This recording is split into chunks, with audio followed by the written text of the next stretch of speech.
बाद ईरान की धमकी सामने आई है। ईरान अमेरिका पर हमले की तैयारी कर रहा है, लेकिन क्या ये इतना आसान होगा? क्या इसके बाद अमेरिका चुप बैठेगा? बिल्कुल नहीं। ट्रंप ने साफ कर दिया है कि अगर यहां भी ईरान नहीं रुकता है तो बर्बादी बहुत ज्यादा होगी। अमेरिकी एयरबेस पर ईरान अटैक करने की प्लानिंग कर रहा है। बिल्कुल, ये दुस्साहस कहा जाएगा अगर ईरान ऐसा करता है तो। अमेरिका जैसा जो शक्तिशाली मुल्क है, दुनिया का सबसे ताकतवर देश, क्या ईरान ये करने की सोच भी सकता है? बड़ा सवाल तो ये है। हालांकि चूंकि युद्ध जारी है और जंग में आप जानते हैं पोस्चरिंग बहुत अहम है और इसी लिहाज से ईरान की तरफ से इस तरीके के बयान दिए जा रहे हैं। अमेरिकी एयरबेस से दूर रहने की सलाह दी गई है। ईरान को दरअसल ये बहुत बड़ा जख्म मिला है। इस युद्ध की शुरुआत ही यहीं से हुई थी कि आप परमाणु ताकत नहीं बन सकते हैं, आप परमाणु ताकत नहीं बन सकते हैं, परमाणु बम नहीं बना सकते, और इसीलिए यही बात कहते हुए इजराइल ने हमला किया था। और ऐसे में अमेरिका का इन जगहों पर हमला करना, जो वहां पर न्यूक्लियर फैसिलिटी है, जाहिर तौर पर उसके कई मायने मतलब हैं।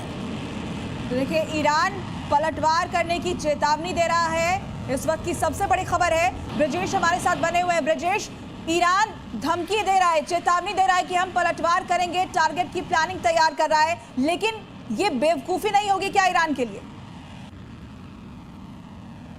देखिए, जल्दबाजी होगी, बेवकूफ़ी, चूंकि यहाँ पे अब ईरान को अपना अस्तित्व बचाने की अब लड़ाई है। ईरान जिस बात को लेकर पिछले हफ्ते 10 दिन से ये बात कह रहा था कि वो पीछे नहीं हटेगा, उसके पास हथियारों का जखीरा है। वो ईरान लगातार इस बात को कह रहा था कि इजराइल को पे वो लगातार हमले जारी रखेगा और ईरान को निस्तो नाबूद कर देगा। इस बीच ईरान ने मदद मांगने के लिए, हम कह सकते हैं, जो हम लोगों ने समझा, मदद मांगने के लिए उसने अपने ब्रिटिश दोस्तों से भी बातचीत की, उसने जर्मनी से भी बातचीत की, ताकि आगे आके कोई बातचीत का रास्ता आगे बढ़े। नॉर्थ कोरिया से भी बातचीत की गई, लेकिन कोई रास्ता आगे नहीं बढ़ा, क्योंकि वो जो अनकंडीशनल की लगातार यूएस बात इसमें कह चुका है कि अनकंडीशनल यानी आपको एटॉमिक एनर्जी नहीं बनना है। पाकिस्तान ने भी सबसे पहले शुरुआत में ये बात कही थी कि वो ईरान के साथ है, लेकिन वहाँ के उप प्रधानमंत्री ने उसके बाद इस बात का डिनायल कर दिया था कि वो अभी सिचुएशन को देख रहे हैं। यानी ईरान को खुले तौर पे कहीं से समर्थन नहीं मिला था, लेकिन इजराइल को समर्थन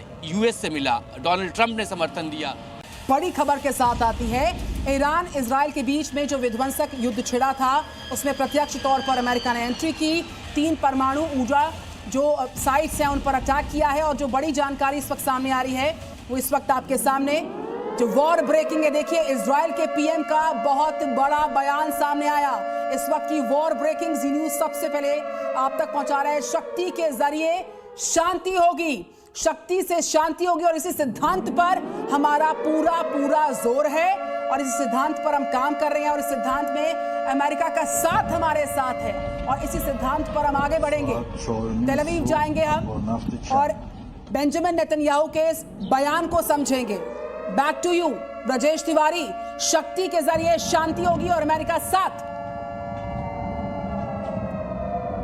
बिल्कुल, देखिए, शक्ति के साथ शांति होगी, अमेरिका को शायद ऐसा लगता है, और उसी की वजह से अमेरिका ने शुरुआत से ही, यूएस ने, डोनाल्ड ट्रंप ने शुरुआत से ही इस पूरे वॉर को लीड करने की कोशिश की थी, और कोशिश के साथ साथ आज उन्होंने इस प्रयास को आगे बढ़ा भी दिया। अब तक वो सिर्फ बातों से कह रहे थे कि सुधर जाओ, पीछे हट जाओ, नहीं तो हम अटैक करेंगे। अब उन्होंने अटैक कर दिया। अब ईरान को ऐसा लगता है, ईरान की जो स्थिति अब तक हम लोगों ने देखी, ईरान कहीं से भी झुकने वाला नहीं। इस बीच एक और बड़ी खबर सामने आ रही है। अमेरिकी हमले को लेकर IRGC धमकी सामने आई है। इस्लामिक रिवॉल्यूशनरी गार्ड कॉर्प्स की तरफ से ये धमकी दी गई है कि हम जवाब देंगे, मजबूती के साथ पलटवार करेंगे, हमले का मुंहतोड़ जवाब देंगे।